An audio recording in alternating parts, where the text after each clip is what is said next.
नमस्कार, मैं डॉक्टर संतोष फिर से एक बार आपके सामने।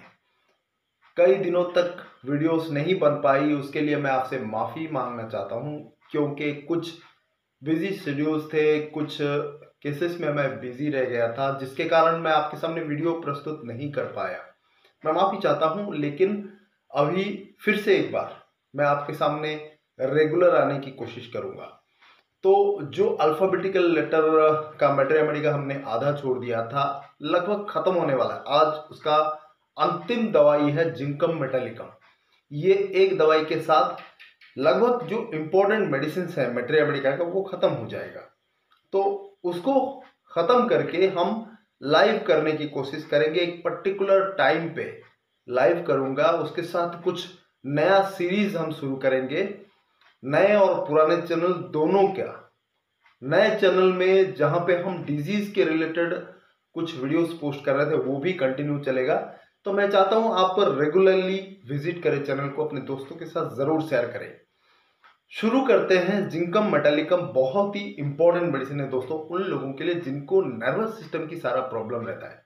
मुझे पता है कि आज के दुनिया में बहुत सारी ऐसी बीमारियां हैं, अनगिनत बीमारियां हैं, स्नायुविक संस्थान को लेकर नर्वस सिस्टम से जुड़े हुए बहुत सारी बीमारियां हैं जिसका एलोपैथिक में कोई इलाज नहीं है। सिर्फ कुछ न्यूरोलॉजिक दवाइयां देते हैं, मल्टीविटामिन्स देते हैं और अंत में थक हार कर इंजेक्शंस का सहारा लेते हैं, स्टीरॉइड्स का सहारा लेते हैं, फिर भी उसका कोई रिजल्ट नहीं आता।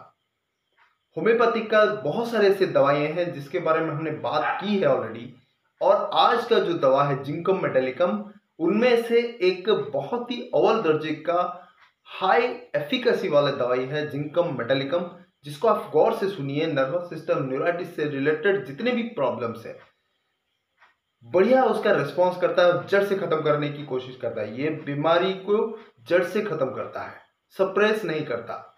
यही खासियत है होम्योपैथिक दवाइयों का। तो शुरुआत करते हैं। जिंकम मेटालिकम के कुछ खास इंपॉर्टेंट क्लिनिकल टिप्स बताऊंगा, कुछ खास पॉइंट्स बताऊंगा, सारे चीजों में नहीं जाऊंगा ताकि आपको बहुत ही इजी से समझ पाए दवाई। जब भी आप केस टेकिंग करें, क्लिनिकली कुछ केसेस आपके सामने आए इस तरह के, क्विकली आप उसको जिंकम मेटालिकम प्रेस्क्राइब कर सके।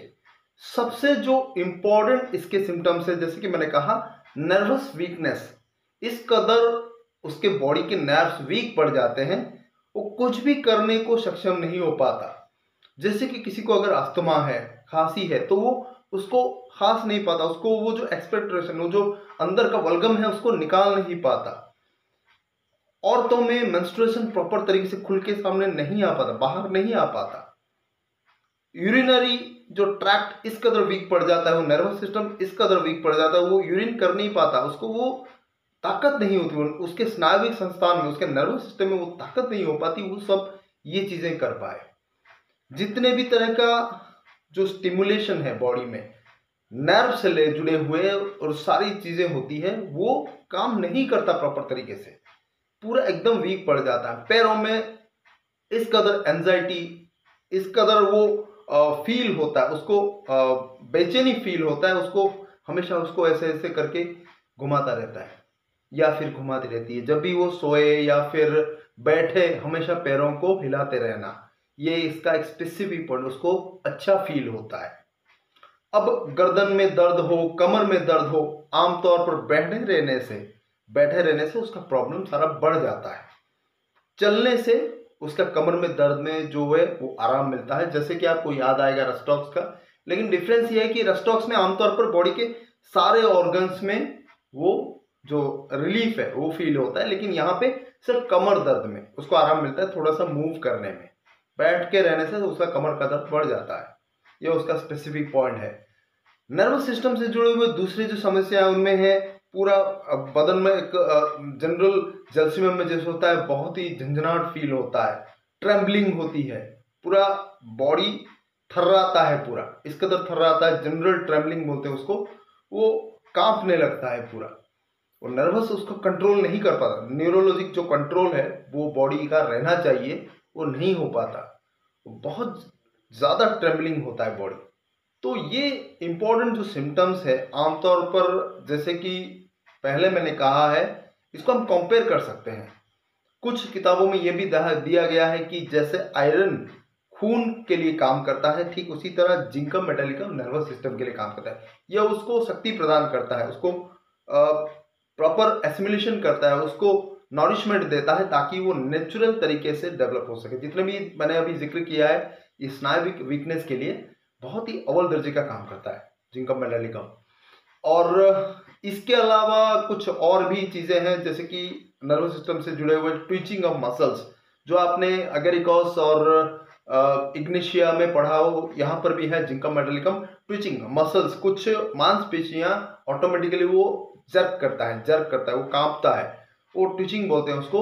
ये 3 इंपॉर्टेंट मेडिसिन है उसके लिए। ट्विचिंग ऑफ मसल्स कहीं भी हो बॉडी में, एक स्पेसिफिक मसल्स, पूरे बॉडी में नहीं, कुछ कुछ स्पेसिफिक जगह पर मसल्स होते हैं वो जर्क करते हैं वो, तो वहां पर ये 3 इंपॉर्टेंट मेडिसिन, जिंकम मेटालिकम, इग्निशिया और एगेरिकस, ये तीनों याद रखना, बहुत हाईली इफेक्टिव रेमेडीज है।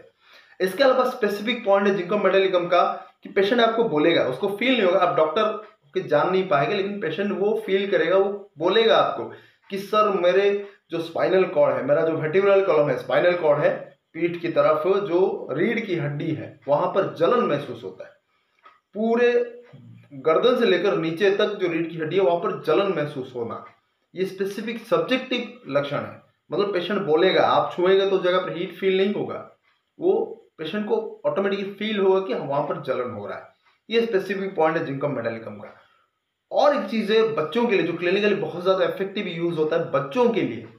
अचानक सोया है बच्चा, रात को चीख कर उठ जाता है, ये चीजें आपको कैमोमिला में भी मिलेगा, कैलकेरिया फॉस में भी मिलेगा, तो ये चीज आपको मिलेगा। इसके साथ साथ एक स्पेसिफिक पॉइंट है कि बच्चा अपने सर को इधर उधर रोल करता रहता है, जो आपको हेलिबोरस में भी मिलेगा।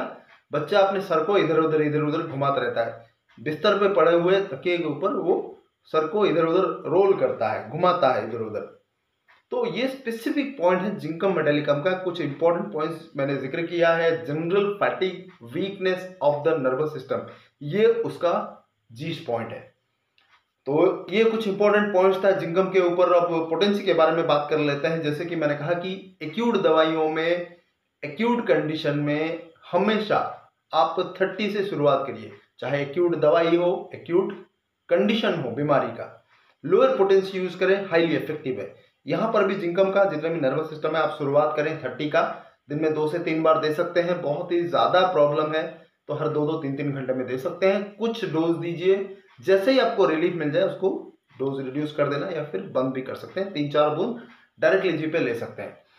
कुछ दिन लेने के बाद आपको वेट करना है उसके रिजल्ट क्या आते हैं। फिर 200 का 1 या 2 डोज, मतलब कितनी बार आप देते हैं, डोज का मतलब है बूंद की बात नहीं है, कितनी डोज, मतलब सुबह शाम 2 बार दे दिया, 2 डोज हो गया।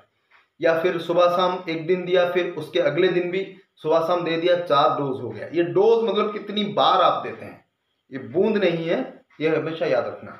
4 डोज मैक्सिमम दे देना। फिर आपको वेट करना है 10 से 15 दिन। फिर उसके बाद अगर रिजल्ट अच्छा है, दवाई अच्छा रिस्पॉन्ड किया, तो 15-20 दिन के बाद आप 1 mg का सिंगल डोज दे सकते हैं। सिंगल डोज मतलब एक ही बार देकर आपको वेट करना है, उसको बार बार रिपीट नहीं करना है। एक ही डोज देकर 2 या 3 बूंद डायरेक्टली जीभ पे, या फिर 1 चम्मच पानी में भी दे सकते हैं, उसको देकर आपको वेट करना है, उसको बार बार रिपीट नहीं करना है, वरना एग्रावेशन हो सकता है।